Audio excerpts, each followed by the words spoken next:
It's been a while, but we're back. Why are we back? Well, the creator.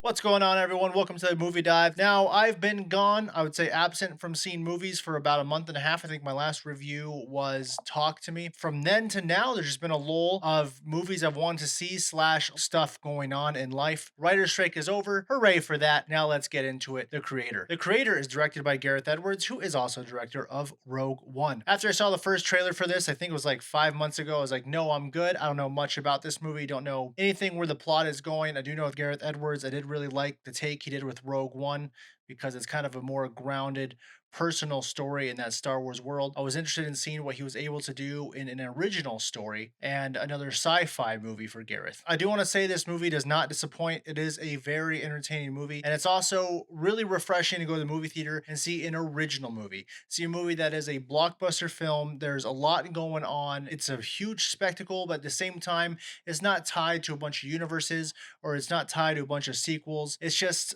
refreshing to see that amongst everything that comes out nowadays. The good stuff I do want to say about this movie is I think the visual effects are amazing. As I thought in Rogue One, along with the creator, it seems like Gareth Edwards uses his locations and then adds VFX in the background of that to kind of make it blend in. The whole time watching this movie, I'm like, how did he get a budget of $200 million to do this? And it's not true. It's because they gave him a budget of $80 million.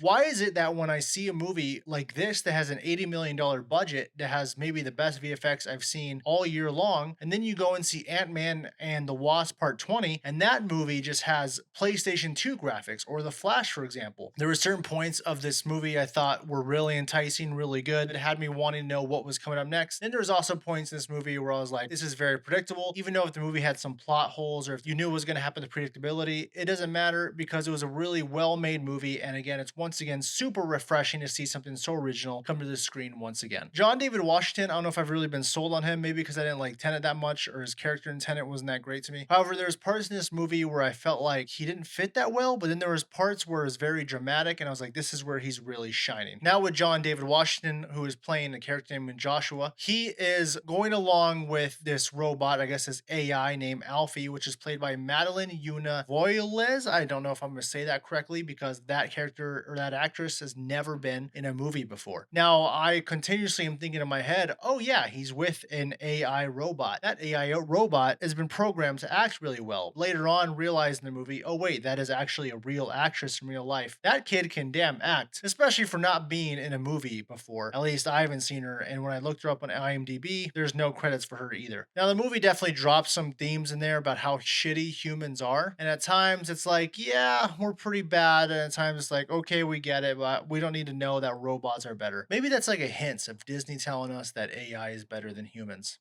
Overall, I left very happy with the movie. I recommend everyone go see it in the movie theater because it's a really good time. The time does go by fast while you watch it. The acting is really good. The set pieces are tremendous, especially because I believe they filmed on location during the movie. I'm gonna go ahead and give this movie a 3.5 out of 5. The plot holes and the predictableness dropped it down a little bit, but still was an extremely good sci-fi movie and a great watch. Thank you guys for joining the movie dive, and do hope to see you guys next time. What do you think about the creator? Tell me about it in the comments, and we will see you next time.